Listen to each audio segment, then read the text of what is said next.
नाबालिग लड़की को इसलिए सजा दी गई क्योंकि उसने अधेड़ से शादी का विरोध किया था।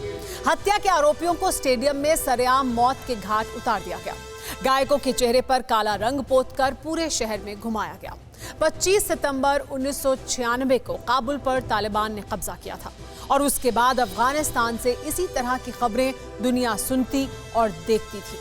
3 सितंबर 2021 को काबुल में फिर तालिबानी हुकूमत कायम हो रही है, लेकिन तय हो चुका है कि अफगानिस्तान फिर उसी दौर में लौटने वाला है, क्योंकि तालिबान ने मौलवी हिब्तुल्ला अखुंज़ादा को अपना सुप्रीम लीडर चुन लिया है, यानी वो नेता जिसके अधीन पूरा अफगानिस्तान होगा, लेकिन खौफ पूरी दुनिया में होगा। तालिबान के रहबर से दुनिया में डर क्यों है, इस रिपोर्ट में देखिए।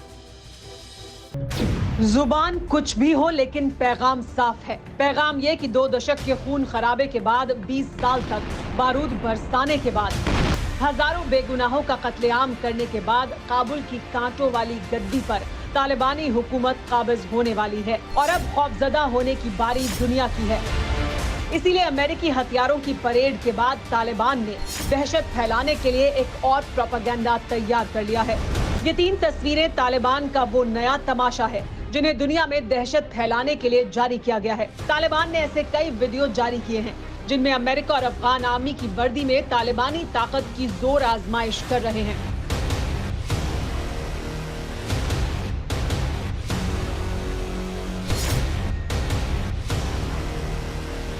तालिबान की ये परेड कांधार में निकली, जिसमें दुनिया के बाकी देशों की तरह टैंक, तोपें और मिसाइलें तो थी ही,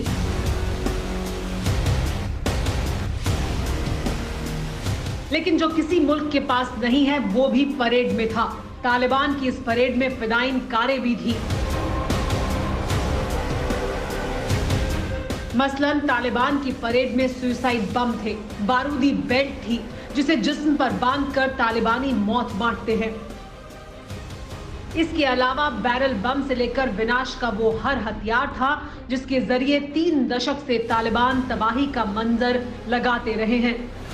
तालिबान जानता है कि अमेरिका जैसे सबसे ताकतवर मुल्क को शिकस्त देकर उसने दुनिया को ये संदेश दे दिया है कि अब अफगानिस्तान का हर फैसला तालिबानियों की बंदूकों की नोक से ही लिखा जाएगा। चंद घंटे बाद काबुल में ऑफिशियली तालिबानी हुकूमत कायम हो जाएगी। शुक्रवार की नमाज के बाद तालिबान सरकार बनाएगा। तालिबान के सबसे बड़े नेता हिब्तुल्ला अखुंज़ादा को सुप्रीम लीडर बनाया जाएगा। सुप्रीम लीडर को अफगानिस्तान में जाइम या रहबर कहा जाएगा। जाइम का अर्थ नेता और रहबर का अर्थ मार्गदर्शक होता है। काबुल में ताजपोशी से पहले तालिबानियों ने कांधार में अपनी ताकत दिखाई, जिसमें हजारों समर्थक शामिल हुए। खूब तकरीरें हुई और तय हो गया कि सफेद पगड़ी और खिचड़ी दाढ़ी वाले इसी तालिबानी के हाथों अफगानिस्तान की 3.5 करोड़ आवाम की तकदीर सुपुर्द होने वाली है। काबुल पर कब्जे के साथ ही तालिबान ये दावा करता रहा है कि वो बदला हुआ तालिबान है, लेकिन तालिबान के हाथ में सत्ता आने के बाद अखुंज़ादा को उसका नेता बना दिया गया है और ये साबित करता है कि तालिबान की बातें दरअसल सिर्फ फरेब थीं। इसीलिए जानना जरूरी है कि अखुंज़ादा है कौन और क्यों ये कहा जा रहा है कि तालिबान एक बार फिर 2 दशक पहले वाले तालिबान राज की झलक दिखाना शुरू कर चुका है। 2016 में अमेरिकी एयरफोर्स ने जलालाबाद बेस के पाकिस्तान की सरहद में ड्रोन अटैक किया था। बलूचिस्तान के अहमद वाली इलाके में की गई इस एयर स्ट्राइक में तालिबान लीडर मुल्ला मंसूर अख्तर मारा गया था, जिसके चंद दिन बाद ही तालिबान ने अखुंज़ादा को नया सरगना बनाया था। अखुंज़ादा अल-कायदा के चीफ रहे अयमन अल-जवाहिरी का करीबी समझा जाता है। हिब्तुल्ला कांधार का रहने वाला है। तालिबान में मजहबी फैसले वही लेता है। तालिबान की इस्लामिक कोर्ट का हेड रह चुका है। तालिबान के नाम से फतवे जारी करने का जिम्मा भी हिब्तुल्ला के पास है। सालाना इस्लामी त्योहारों पर पैगाम भी वही जारी करता है। अखुंज़ादा मजहब का कट्टर रुख इख्तियार करता है, जो अमेरिका से बातचीत का सख्त विरोध करता रहा। तालिबान के सभी फतवे अखुंज़ादा ही जारी करता है। तालिबान में मजहबी फैसले वही लेता है। हत्यारों और अवैध संबंध रखने वालों की स्टेडियम में सबके सामने हत्या का फरमान अखुंज़ादा का ही था। इसीलिए अभी से माना जाने लगा है कि अफगानिस्तान में 2 दशक पहले का तालिबानी दौर फिर से लौटने वाला है। तालिबान भले ही काबुल पर हुकूमत कायम करने को लेकर खुश हो, लेकिन आम अफगानी खौफजदा है। हेरात में हजारों महिलाएं सड़क पर उतरी, तालिबान के खिलाफ प्रदर्शन किया। सरकार में भागीदारी की मांग को लेकर जमकर नारेबाजी की, लेकिन जिन तालिबानियों को महिलाओं का घर से बाहर निकलना तक गवारा ना हो, वो भला सियासत में कैसे उन्हें शामिल कर सकते हैं। तालिबान राज में सबसे बुरी जिंदगी महिलाओं और बच्चों की होने वाली है। इसीलिए जान लीजिए कि तालिबान राज में क्या बदलने वाला है। सूत्रों के मुताबिक सबसे पहले तो नाम बदलेगा। अफगानिस्तान का नया नाम इस्लामिक अमीरात ऑफ अफगानिस्तान होगा, जिसे अभी इस्लामिक रिपब्लिक ऑफ अफगानिस्तान कहते हैं। फिर कानून बदलेगा। जो मुल्क संविधान से चलता है वो शरीयत के हिसाब से चलेगा। अफगानिस्तान के नेशनल फ्लैग की जगह सफेद तालिबानी झंडा फहराया जाएगा। इसके साथ ही आम अफगानी की जिंदगी उसी तरह दुश्वार होगी जैसे 90 के दौर में थी, जिसका ट्रेलर भी नजर आने लगा है। ये तस्वीरें काबुल के सबसे बड़े म्यूजिक स्टूडियो की हैं। तालिबानियों को मौसीकी से परहेज है। शरिया कानून में संगीत हराम है, इसीलिए स्टूडियो को तहस नहस कर दिया गया, सब कुछ तोड़ दिया गया। चेतावनी दे दी गई कि फिर हारमोनियम पर हाथ आजमाया तो AK-47 से बारूद बरसेगा। अफगानिस्तान में बारूद लगातार बरस रहा है। पंजशीर में युद्ध भी जारी है। सत्ता पर काबिज होने से पहले तालिबान पंजशीर को अपने कब्जे में करना चाहता था, लेकिन ये प्लान फेल होता देख तालिबान ने अलकायदा के साथ हाथ मिला लिया है। अहमद मसूद के लड़ाकों के इसी जज्बे की वजह से तालिबानी पंजशीर में लगातार मुंह खा रहे हैं। 5 दिन से लगातार तालिबानी पंजशीर घाटी में घुसने की कोशिश कर रहे हैं, लेकिन हर बार हार हासिल होती है। यहाँ तक कि अमेरिकी टैंक और तोपें भी नाकाम हो चुकी हैं।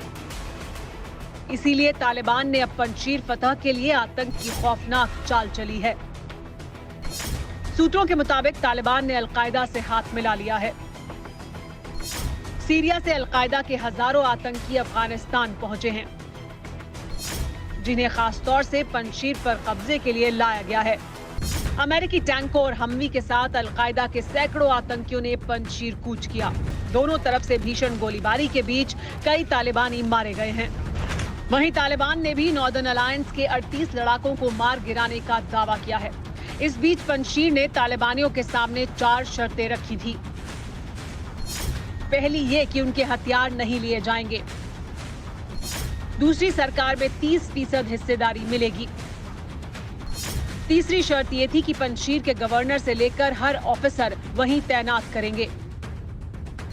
चौथी शर्त ये थी कि बाहर से जो भी पंजशीर आएगा उस पर कड़ी निगरानी रखी जाएगी।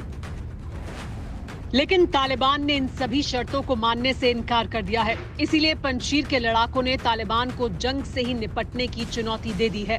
फोन हाथ में थामे जिस शख्स को आप देख रहे हैं, ये पंजशीर के कमांडर हसीब हैं, जिनकी बातचीत तालिबान के कमांडर से हो रही थी। बातचीत के दौरान हसीब ने तालिबान कमांडर से पंजशीर से दूर रहने को कहा, तो तालिबानी कमांडर ने इससे साफ इनकार कर दिया, जिसके बाद पंजशीर के लड़ाके जंग के मैदान में मुकाबले की बात कहते हुए सुनाई देते हैं। पंजशीर के लड़ाकों का ये वीडियो फरियाब इलाके का है। बीच में धमाकों की गूंज भी साफ सुनी जा सकती है, जिससे पंजशीर की जंग का अंदाजा लगाया जा सकता है। लेकिन तालिबान ने जिस तरह से अलकायदा के आतंकियों से हाथ मिलाया है, उससे साफ हो गया है कि पंजशीर पर तालिबान का कब्जा हो या ना हो, अफगानिस्तान पर आतंकियों का कब्जा जरूर होने वाला है। अलकायदा आतंकी अमीन उल हक अफगानिस्तान लौट चुका है। अमीन उल हक लंबे वक्त तक उसामा बिन लादेन के साथ रहा है। तोरा बोरा की गुफाओं में लादेन का सुरक्षा इंचार्ज रहा है। लंबी सी गाड़ी में जो शख्स नजर आ रहा है, यही अमीन उल हक है, जो पिछले हफ्ते ही नांगरहार में अपने गांव पहुंचा, जिसके 2 दिन बाद ही तालिबान के साथ अलकायदा के आतंकियों के शामिल होने की खबर सामने आ चुकी है। तहरीक तालिबान से लेकर जैश और लश्कर जैसे जहरीले सपोलों को तालिबान पहले ही अफगानिस्तान बुला चुका है। यानी अफगानिस्तान के हाल भी कमोबेश इराक जैसे ही होने वाले हैं। फिक्र आपकी, सोमवार से शुक्रवार रात 9 बजे सिर्फ TV9 भारतवर्ष पर।